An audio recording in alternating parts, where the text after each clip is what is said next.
All right. Hello, this is Dr. Floyd with Leaky Gut Solution. And today I am blessed to have Jacqui Fleury, ND, who is a naturopathic doctor in Canada. She and I have gotten to know each other pretty well over the last year and a half because we are in a mentoring and healthpreneur group trying to get our message out to more and more people. And I've been blessed to meet her. She's right along the same path as I am in spreading health and wellness to the world. So, Jacqui, thank you for being here. It's an honor to have you here. Well, thanks for having me again, Robert. I really enjoy our conversations. We definitely are on the same mission in life, which is to transform the lives of millions of people who we know have the opportunity to lead a really healthy and vibrant life. Absolutely. Well said. I appreciate that. Yeah. And my mission is to give, I'm working mostly in America right now in the United States. And my mission is to give, 1 million quality adjusted life years and help people live healthier, longer, better. Because you and I both understand that healthier people make better communities and better communities make a better world. And, health is, to me, it's like the most important thing we can have. And, that goes beyond just physical health, food, nutrition, exercise, but it's also mental health, spiritual health, well-being. And, we'll get to that with you because I know you've written a lot about that and you've published a lot about that. And I think it's really fantastic. And in these crazy times with just full of angst and depression, I think what you have going is really, really helpful to a lot of people. And I'd like to get you out to a lot of my friends and followers and my clients. So thank you so much for doing what you do, Jacqui. It's great. Well, thank you. Thanks for giving me the opportunity to be a part of that voice that we have collectively. Absolutely. So let's start off. Tell us a little bit about your path to becoming an ND, how long you've been doing this, and what exactly is a naturopathic doctor for those out there who don't know. Well, naturopathic medicine is to become a naturopathic doctor is very much like training to become a medical doctor, chiropractor, dentist. So we do 3 years of pre-med training, and then we do a 4-year naturopathic medicine degree. And then the first 2 years of medicine, we study all the basic sciences and diagnostic classes. And in the last 2 years, we specialize and we do naturopathic therapeutics. And that's where we get our training in nutrition and homeopathy, Chinese medicine, physical medicine. So we have a lot of different tools to offer clients based on their individual needs. And we believe in treating the person, not the disease or not the symptom. So we have tenets that we function or that we practice within, and that would be things like first do no harm and treat the cause and doctor as teacher. And so we really want to practice root cause resolution. That's awesome. So it sounds like very eclectic. You said you use Chinese medicine, homeopathy, and so on. And I'm assuming acupuncture as well in there, right? Yes, yeah. So that would be part of the Chinese medicine. Mm-hmm. And so really what it allows us to do is look at the individual and look at them through the eyes of what might be potentially causing the person's symptoms rather than applying a Band-Aid and hoping that we'll give them a medicine and that it'll go away. So we really want to get to the root of what's going on for people. Yeah, and that's awesome. That's great. And that's absolutely one of the tenets of functional medicine, which I've specialized in, is root cause medicine. Don't just put a Band-Aid on someone, like you said.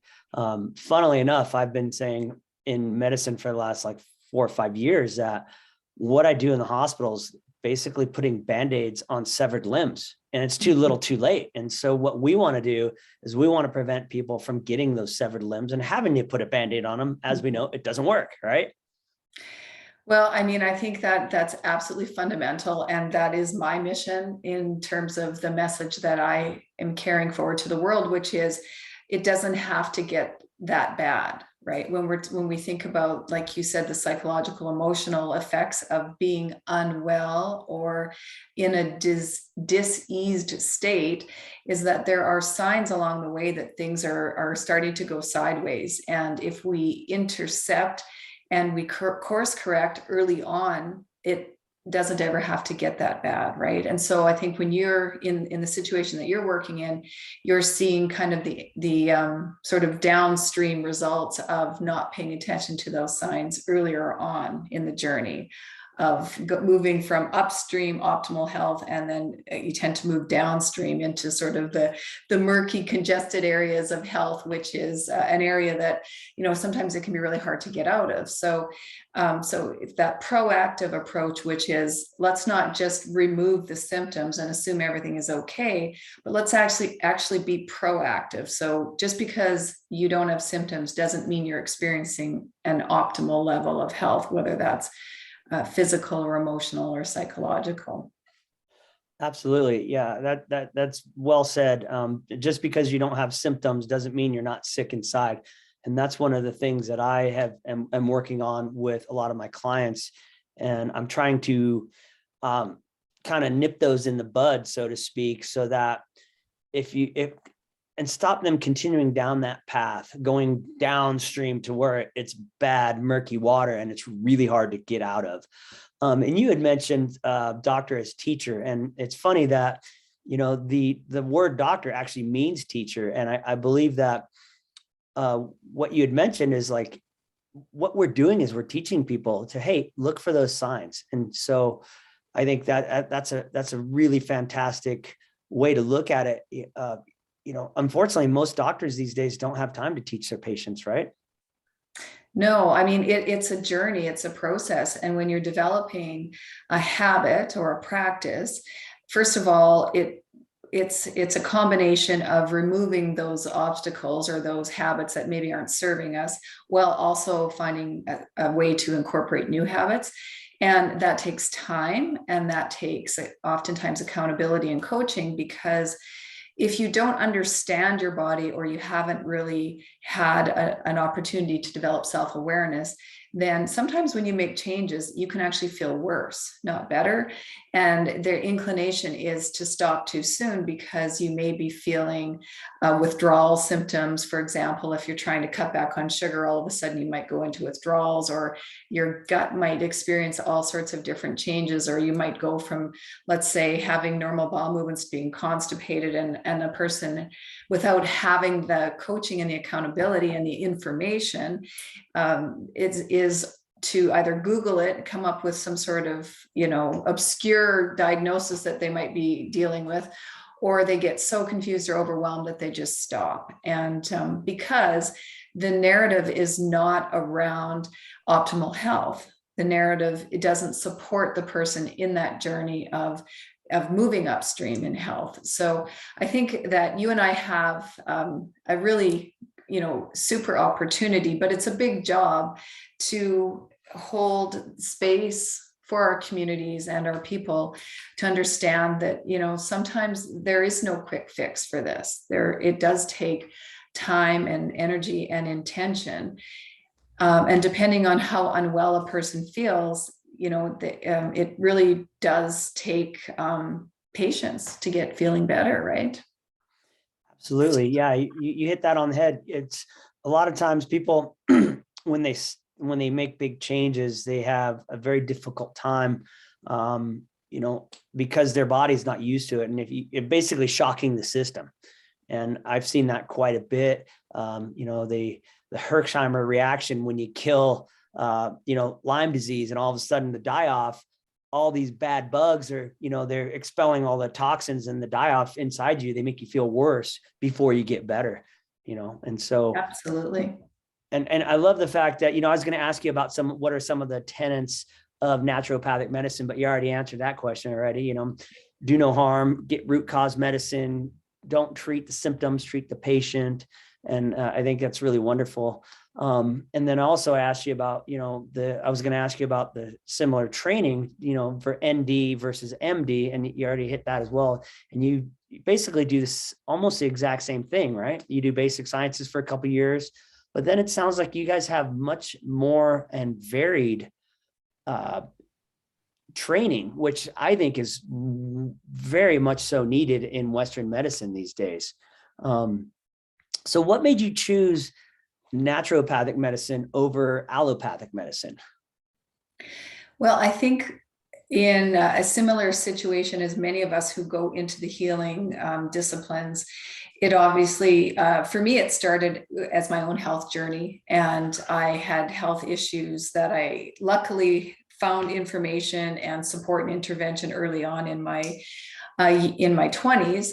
And I was working for a chiropractor at the time, and I was starting to feel better and take an interest based on some support and coaching that I was receiving from somebody who did natural medicine. And I was thinking that I'm interested in this, but like, how do I make this into a career? And he said to me, you can go to school and you can be a doctor, but you can use natural medicine.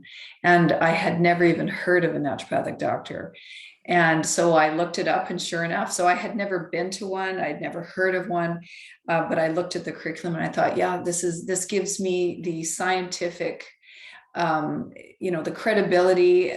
There was a lot of science, but also it was going to give me the really solid foundation that I was looking for, as well as being able to be creative with the healing arts within that framework, within that structure. So yeah, so it was the perfect fit for me.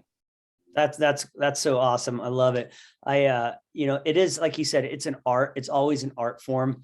Unfortunately, Western medicine has been pretty bastardized by big pharma. The allopathic path that I look at and I see everybody going through today is diagnose and treat. That means tell someone they have a disease and give them pills. And that's the big pharma method of medicine these days. And I love the fact that naturopathic medicine looks at so many other things, like the homeopathy, the acupuncture, even massage and all that good stuff, and lymph drainage, and looks at the patient as a whole instead of the compartmentalized system that is Western medicine. You have a cardiologist, you have a nephrologist, you have a hepatologist, you have a neurologist, you have this and that and blah, blah, blah. It doesn't make any sense to me. So I'm really glad to hear that you found that at the recommendation of another doctor. And funnily enough, I actually, whenever I hear someone tell me, oh, I want to go to med school and be a doctor, my first reaction is to tell them, look at naturopathic medical schools. I personally believe it's a better fit for what's going on today to really get people healthy at the root level, the root cause level, right?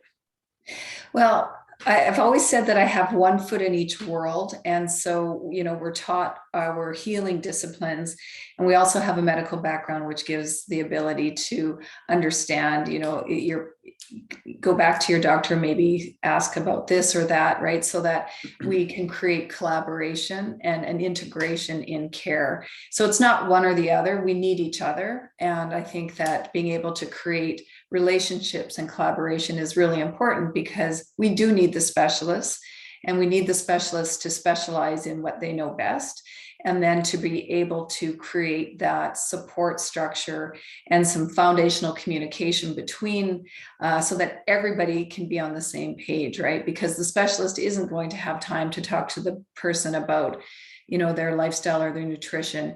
But if the specialist can be supportive of the patient, accessing that support and that care, then really what that does is it empowers the patient. It puts the patient in charge of their health. They become their own health advocate, and being able to pull their primary care and their collateral support and their specialists. Like, to me, that's the best of all of it together. Yeah, that's, again, very well said. And I'm with you as well.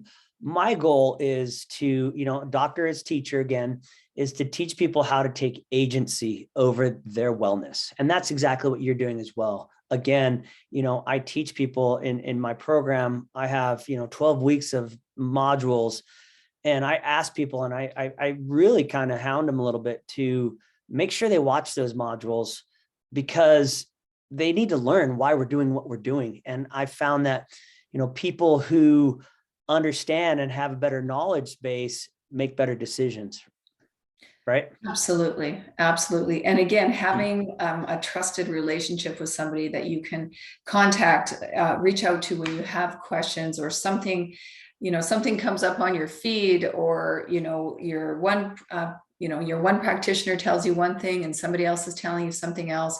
So again, having that trusted relationship and that network of support that you can really just draw on all of it. And you're right, it just empowers that person to know that, they have a team behind them. Absolutely, 100%. And I don't want to bag on Western medicine too much, but thank God we do have the specialists, the Yeah. cardiologists and the neurologists, and thank God we have the emergency room. Andrew Yes. Weil, or Weil, once famously said, "Yeah, if I get hit by a bus, please take me to the nearest emergency room." Yeah, And exactly. I'm Yeah. down with that. So Yeah, absolutely. That's right. And that's why, like, if we all work together, to me, that's the utopia, right? We're all on the same page, supporting each other and doing what we do best. absolutely. So what are some of the common problems and ailments you deal with as a naturopath? Well, I have a special passion for women's health for obvious reasons. That would be the majority of the clients that I work with. And my practice has changed over time. When my kids were young, I seemed to work with more younger children in pediatrics. And now I work mostly with women in that 35 to 65 age range.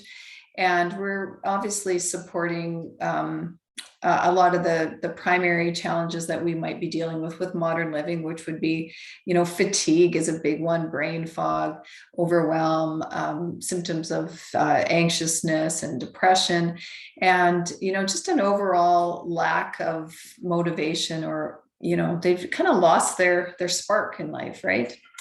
And that's oftentimes a result of when I talk about these little signs and symptoms that we kind of, push to the side because we're busy or we're caretakers and, focusing on other things until all of a sudden, we hit a hormonal transition like menopause. And menopause is like an amplification of a lot of the, subtle imbalances that have been going on all along that maybe we're not paying attention to. And you hit menopause and it's like, everything amplifies. So that would be a really common demographic that I would work with. And I love working with women who are, my age and younger and older. But I've always said it'd be nice to start working with women for menopause in their 30s, because we can circumvent a lot of concerns that happen in menopause if we can start in the 30s and 40s. Yeah, I could see that, because the more I've learned through functional medicine about menopausal symptoms and hormonal disbalances or imbalances, it starts way, way, way, way before. And even for men, I do a lot of andropause, and even for men, the hormonal imbalances they're due mostly to our diet and lifestyle, right? Mm-hmm. And you and I have spoken ad nauseum about food as medicine and the food first philosophy found in naturopathic and functional medicine. What are some, you talked about doing some working with women in their 30s to avoid the symptoms that we know are going to come if you continue down the right path. What are some of the food biohacks that our listeners can do to improve the quality of their health and henceforth the quality of their lives? Well, you were talking about hormones and how you work with andropause, which is like the male version of menopause. It's similar, but obviously different. And when we think about hormones, we think about, for females, estrogen, progesterone, testosterone, DHEA. For men, we think obviously more about testosterone and estrogen, but also DHEA. But what we should be focusing on are what I would consider the root cause hormonal imbalances, which are actually our inflammatory hormones. And so, to answer your question about what would be some of the food hacks that we'd be looking at, especially early on, like in our 30s and 40s, would be obviously following an anti-inflammatory plan, because so much of those inflammatory hormones are rooted in our guts. So 70% of our immune system is there, 90% of our neurotransmitters are formed in the gut.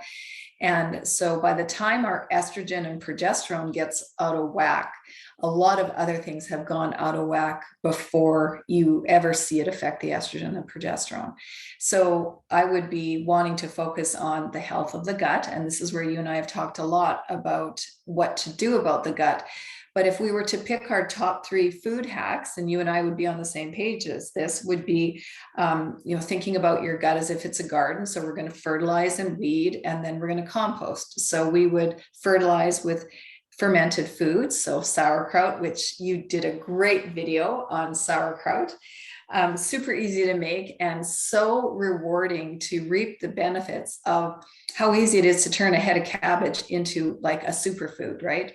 So Absolutely. that sauerkraut is loaded with probiotics and some prebiotics. And so that would be fertilizing. And then we'd want to weed the garden with fiber and antimicrobial foods. That would be things like MCT oil, which is antifungal, and different herbs that help with that. So, I'm trying to think in our food, the oils would be like olive oil, MCT oil, that would be antimicrobial. We have to feed the microbiome so that they work for us and produce the right sorts of nutrients for our bodies. And then obviously the food, right? I mean, the anti-inflammatory foods, which you and I have talked about before, but like you said, avoiding anything white. What is it you say? White, and you've got 3 tips. I normally say what I recommend to everybody. I mean, it's just, again, ad nauseum. I can't imagine how many times I say this every day. Gluten-free, dairy-free, sugar-free. Yeah, exactly. Gluten-free, dairy-free, sugar-free. Gluten-free, dairy-free, sugar-free. I say it 1,000 times a day. And I believe that if you as a human being just did that, your health would skyrocket for most people.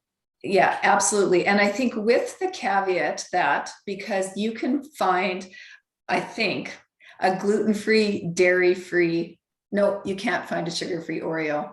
So I think that we have to be careful about, because you can go and you can buy really unhealthy gluten-free foods, right? 100%. And as you and I talked about before, it's like, I mean, you have your own chickens and you're trying to live, not everybody can have their own chickens and live off their own land, but if you can pick it, dig it, or hunt it down, it's gluten-free, sugar-free, dairy-free, then you've got your bases covered, right?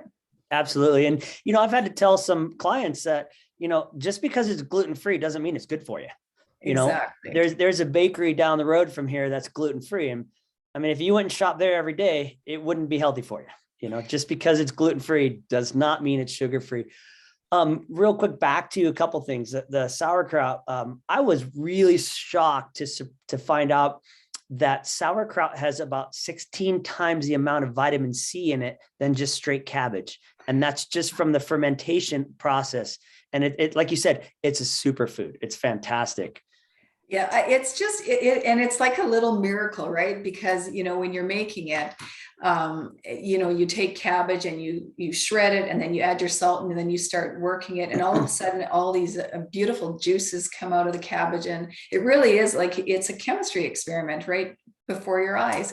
And cooking is chemistry, right? So even the little bit of that connection, that hands-on to your food, it just aligns you that much closer to your own self-awareness around, like you said, I didn't know about the vitamin C. I know that it's so much more concentrated than any probiotic you could ever supplement with, and diverse in terms of its species, like how diverse the species are in that ferment. But so it's pretty incredible. Yeah, the beautiful thing about the sauerkraut, it not only is it a probiotic, it's also a prebiotic, which, as you and I know, and I'm trying to get out to more and more people, that prebiotics are so very important. The probiotics, for the listeners who don't know, the probiotics are the bacteria that live in the guts. The prebiotics are the insoluble fibers that actually these bacteria feed upon, and then they make, because of their digestion, they make what has been termed, which is, I think, is a cool term, is postbiotics. And that's the short chain fatty acids, which are absolutely necessary for good health. It helps make the serotonin and the dopamine and the melatonin and all the good neurotransmitters that we need in the guts. So that's a wonderful thing that I've heard. I can't remember who is either a naturopath or a functional doc. They said, probiotics, prebiotics, postbiotics, and the postbiotics are what really, really matter. And so it's really cool. And that's, to circle back to the question around hormone health is that postbiotic effect. And I wrote it down because you said the last time we talked, and then I actually really want to dive deeper into that topic. But it's that postbiotic effect that sets the stage for whether we are happy or sad. And really it is that simple. And when you look up, I read a study not that long ago where they took a mouse or a rat, and they created a sterile gut environment for that mouse. And then they transplanted the microbiome from a depressed person into that mouse, and that mouse became depressed and lost interest in eating. He was a completely normal functioning mouse. And then they took that microbiome and they transplanted it into the mouse, and it changed his behavior.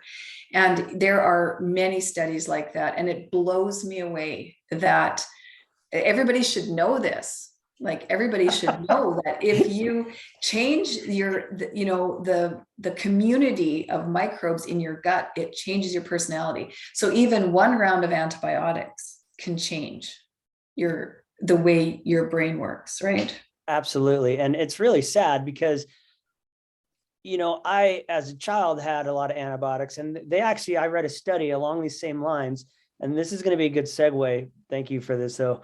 About one round of antibiotics as a child increases your odds of being obese as an adult. One round of antibiotics as a child. And I mean, think about this. When a child is born, we're giving the mother antibiotics, IV antibiotics, during the birth, right? Previous and right prior and during the birth. So those antibiotics are going right into the child. We then swipe the child's eyes with an antibiotic ointment.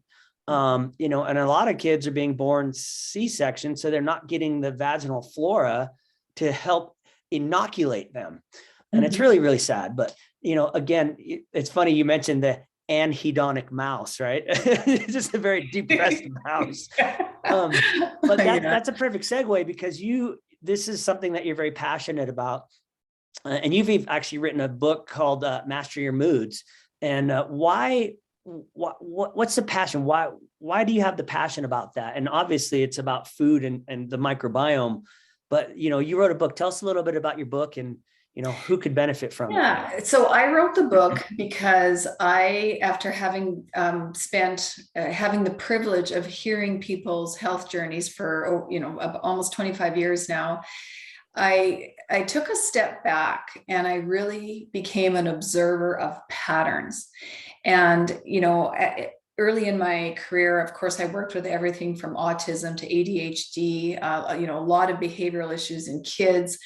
And then that morphed into hormonal, like young women. And then now, of course, I've always worked with menopause, but now it seems like that's kind of where I've settled. And I also like to work with high performers, like, a lot of type A personalities, business owners, and looking for patterns and observations. And what I started to observe was that predominantly women, but also some men, would come to me with health concerns. And that ranged from everything that we've talked about, a lot of gut stuff. So constipation, diarrhea, weight gain around the torso, fatigue, overwhelm, stress response, brain fog. And so skin issues. And so we'd work on those issues. But really what I was doing is what I was doing with all my populations of whether they were kids or adults. And that was the foundational stuff. I would help them clean up their diets, weed the garden, and they would get better. But what was most unexpected and most exciting was that their emotions improved, their mental affect improved, the brain fog lifted, and they were just happy. And they would say this to me over and over again, like, I don't know, I'm happier than I felt in years. I'm motivated. I feel like myself again. I'm back to doing things that I didn't think I would have interest in doing. They get their libido back. Like all these unexpected results happened. And so I thought, well, wouldn't it be interesting to spread the message to the world that that our moods are really attached to our physical, to the health and well-being of our physical self, and that people recognize themselves in the physical, like in the aches and pains and the gas and the bloating and all of those other things, but they somehow feel like there's a disconnect between here and their head, right? The rest of them is a body, and then there's the head, and there's the brain, and the brain is its own entity. And I think that's where I started to get really passionate about, like, and honestly, daily, I still hear that from people. It's like, this has changed my life. Like, I cannot believe how much better I feel. And it's, it's the stuff you and I do all the time. But it's exciting because it really is that easy. Yeah, it really is that easy. And, there've been multiple studies about, the food color additives in food can trigger violence. And I think it's probably because what it does to the microbiome. It's not some other chemical reaction, I don't think. Just as an aside, was watching your video earlier, and you had brought up 3 studies. One of them was the gut microbiome and implications for anxiety. And this was in a 2018 paper. The other one was the role of the microbiome in insomnia, circadian disturbances, and depression from Frontiers in Psychiatry in 2018. And another one was the gut microbiotis effect on mental health. And it just baffles me that this is not part of the standard of care for anxiety and depression. Like, these psychiatrists should be talking to patients and be like, you need to change your diet. You need to get rid of, weed, seed, and feed. You need to make your gut a healthy garden. And, actually, I want to real quick circle back to, you had talked about the weeding, and you had said something. One thing that I like is oregano oil. Right. I use that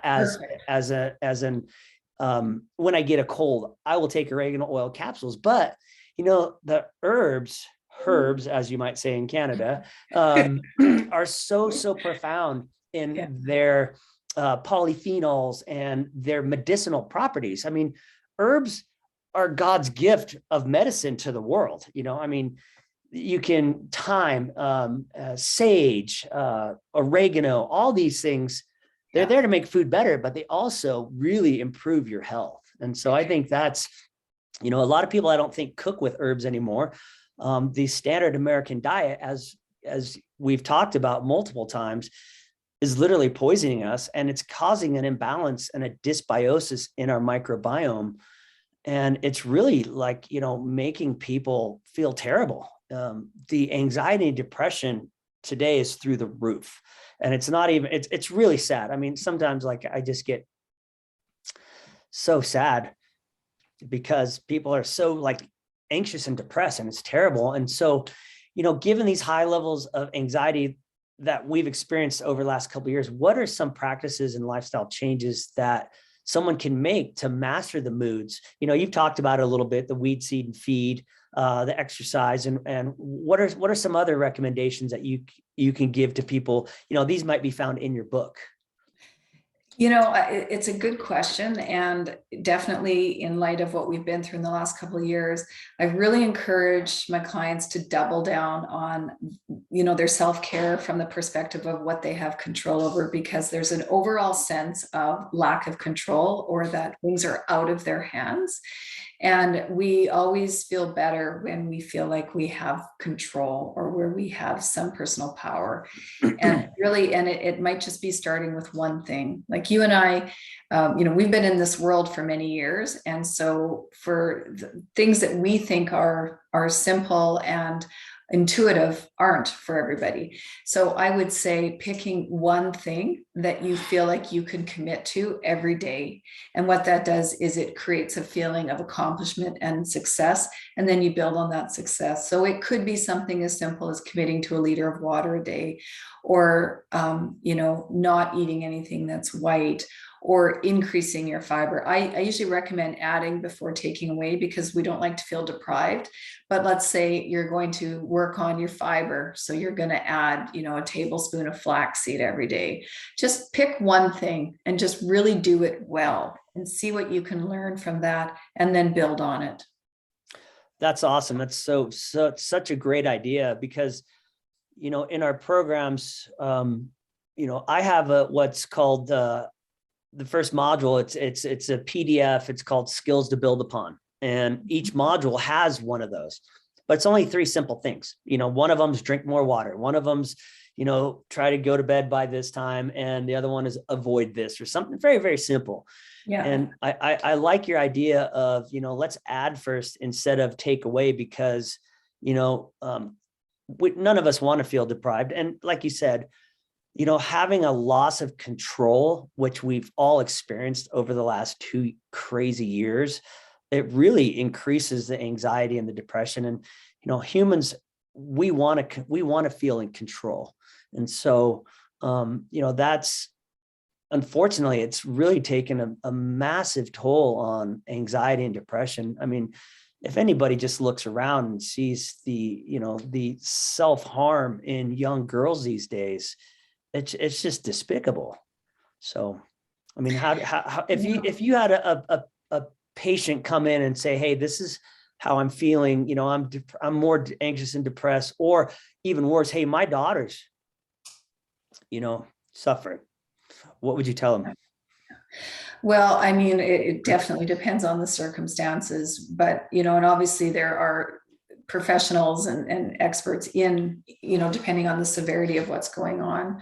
But absolutely, what I think that what you and I are most passionate about is being a voice of positivity. And obviously, I'm not we don't want to, minimize the pain and suffering that is happening, but that there is always a place for a positive message and a positive voice. And so I would say that I tend to want to hang out in the world of how do we spread that message of hope, that and faith. I think if anything, I want people to understand that there is always something we can do, and to have faith that they have the ability in themselves to elicit positive change no matter what.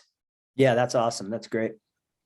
A lot of times I think we're just kind of cheerleaders, right? Trying to help root our patients and our clients on, and give them the positive moral, physical, and spiritual support. There have been studies that show that a lot of people go to doctor's visits even when they don't need to, because they just need someone to talk to. Yeah, absolutely. So let this message be part of that changing narrative. Yeah, that's great. I appreciate that, reminding me of that too. Yeah, well, there's a synergy, and when we bring our voices together, it's a collective elevation in that message. So that's why we do this. Absolutely. And, it's really easy to go down the rabbit hole of negativity and lack. And, I have a problem, sometimes looking at the negative and glass is half empty, but trying to maintain the glass half full and being supportive of people, and giving them the knowledge and the skills that they need to, again, take agency over their healthcare is what we do. And I have a passion for it. So, and I know you do, obviously.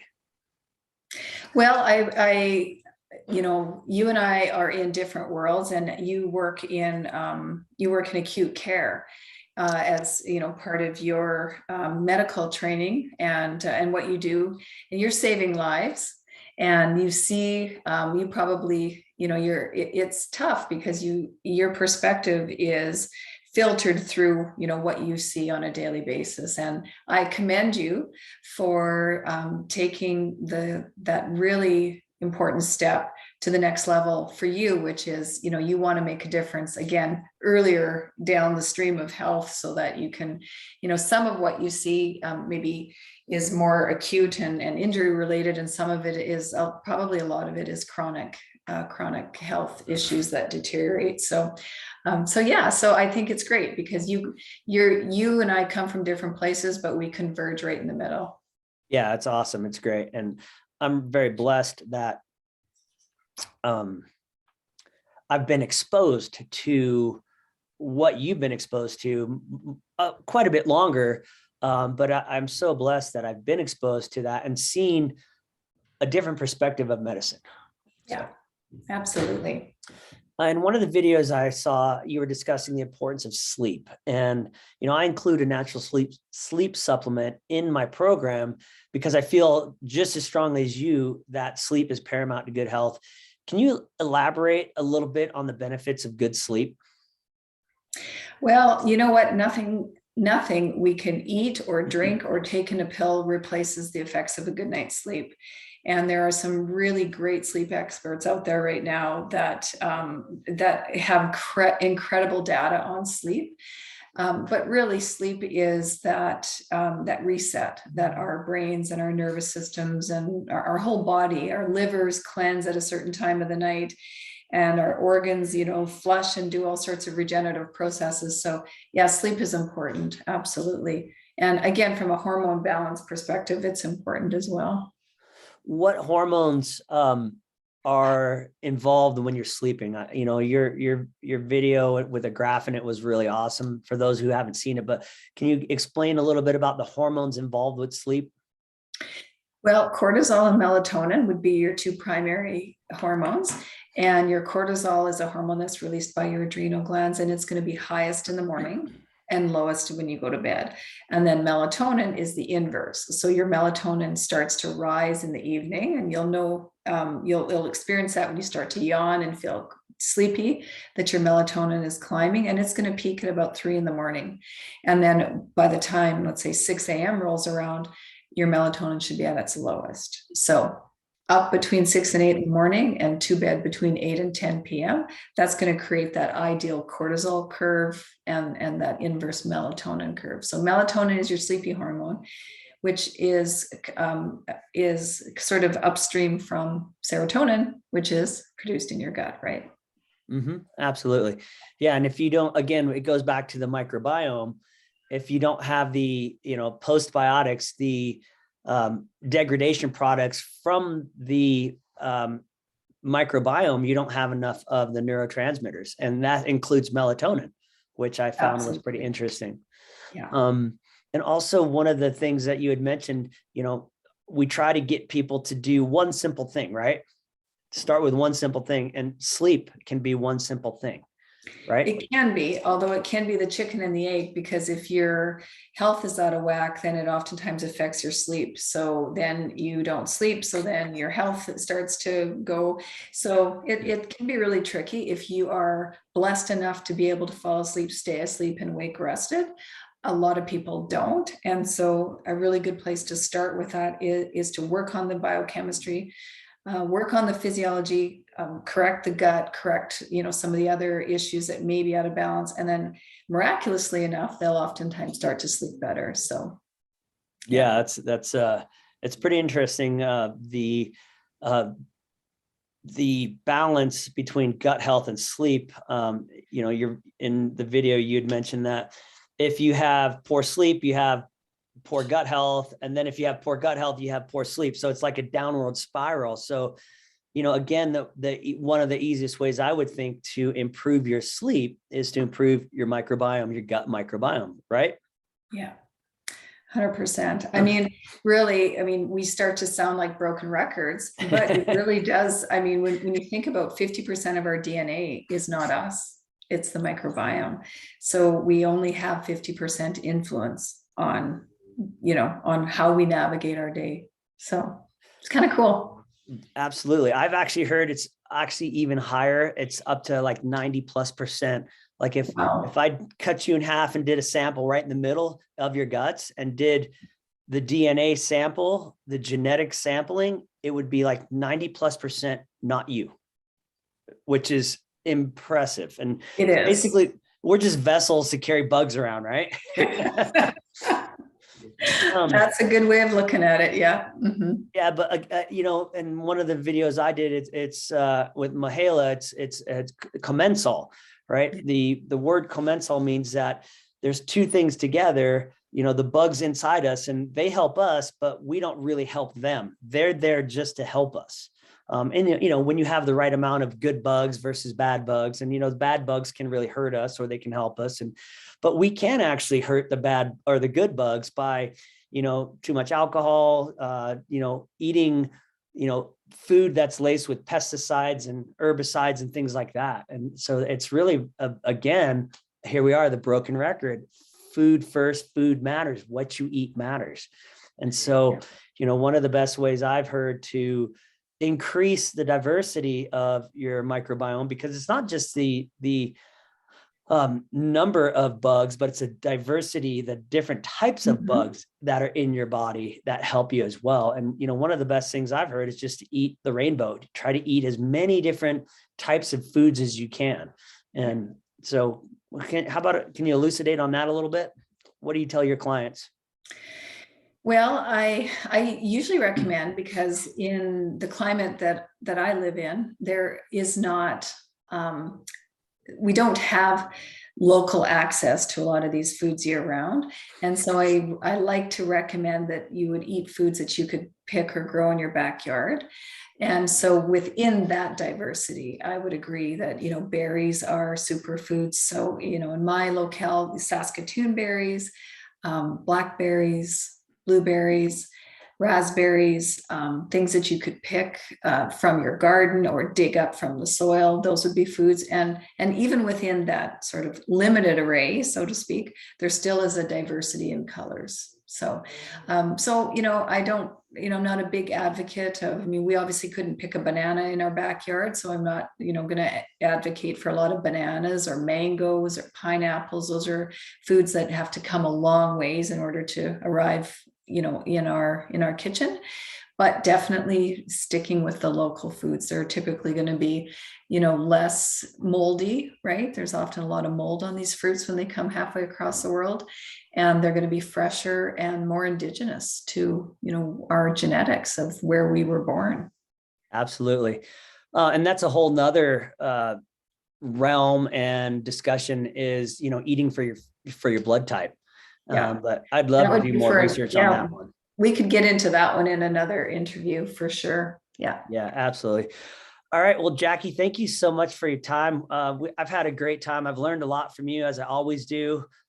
Speaking with you is always just very, very pleasant. And again, keep doing what you're doing and spreading, you know, positivity and good health and wellness, and helping people take agency over their wellness, because that's what people need these days. That's how I feel. And any last words to our listeners and viewers before we head out? Well, I just want to thank you for the opportunity to have this conversation with you, Robert. I have so much respect for you. And I like I said, I admire the path that you're on. It's not an easy journey to walk. And I just really support and applaud all the work that you're doing. And I hope that you have the opportunity to change many, many lives, because I see greatness in you. Well, thank you. Right back at you. And again, I'm blessed to have known you through the process that we've met. And you're doing the same thing. You are making the world a better place. So thank you so much. And thank you. And we'll talk some more soon. I can't wait. I love these interviews. So thank you very much. And we'll talk soon. All right. You bet.